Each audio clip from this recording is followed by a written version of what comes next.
បងប្រុសមកស្អីឃើញស្រាប់ហើយនេះគឺជាត្រង់ដែលអាចប្រមូលផលបានអាយុ35ថ្ងៃបាទទៅ40ថ្ងៃ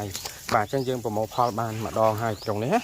បាទអញ្ចឹងយើងនៅប្រមូលផលម្ដងឬក៏2ដងទៀតបាទយើងអាចចាប់សាច់លក់ក៏បានណាបងប្រុសមកស្អីបាទនេះគឺអាយុវាចូល15ថ្ងៃហ៎បាទ15ថ្ងៃអញ្ចឹងវាមានអាយុវាតាមប្រភេទបាទអញ្ចឹងត្រង់នេះបាទអាយុវាចូល13 14ថ្ងៃដែរនេះគឺអាយុវាត្រឹម10ថ្ងៃនេះបាទមើលជ្រងព្រាតពេញហ្នឹងណាអាយុវាត្រឹម10ថ្ងៃជួននេះក៏10ថ្ងៃដែរបាទហើយជួននេះបាន20ថ្ងៃបាទនេះអាយុ20ថ្ងៃជួននេះជួននេះបានអាយុ20ថ្ងៃជាងដែរនេះជួនត្រង់នេះបាទអរគុណបងប្រុសស្រីឥឡូវយើងទៅមើលសកម្មភាពរៀបចំពងកដោបទាំងអស់គ្នាតោះយើងទៅមើលទាំងអស់គ្នានេះទីតាំងកន្លែងយើងចំផ្នែកវិធីបព្វកម្មហើយនឹងប្រភេទតែ7ពណ៌ឥឡូវយើងចូលទៅដល់ការរៀបចំបាទពងផ្ញើជូនបងប្រុសបងស្រីបាទទូទាំងប្រទេសបាទហើយបញ្ជាក់ថា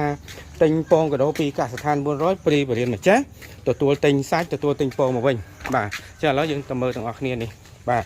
នេះឈុតបាទនេះបងប្រុសយក2គីឡូនៅខេត្តកំពង់ធំបាទអ្នកនៅភ្នំពេញចំពោះវ័ន1គីឡូបាទហើយអ្នកនៅខាងស្គុនកំពង់ចាម1គីឡូបាទហើយអ្នកនៅភ្នំពេញណាបាទនេះកន្លះគីឡូចុះកន្លះគីឡូយើងថែមស្មៅហើយបាទនេះទៅខាងតកែវក៏យកកន្លះគីឡូដែរបាទហើយឈុតមួយឈុតគឺមានមុងមួយស្មៅ400កង់ពងកដោប10ប្រអប់រៀបចំភ្ញាស់ហើយជាស្រេចមិនបាច់ប៉ះពាល់មិនបាច់បកទេគឺទុកអញ្ចឹងទៅវានឹងញាស់ហើយមានវីដេអូនឹងចែកចម្លែកជូនបន្ថែមទៀតណាបាទហើយកន្លែងនេះគឺជាអាគារសម្រាប់បដោះបដាលបាទឆាក់បដោះបដាលបាទណាបដោះបដាលបងគាត់មករៀនទីនេះបាទហើយយើងមានកន្លែងអនុវត្តផ្ទាល់បាទបន្តទៀតណាបាទអរគុណច្រើន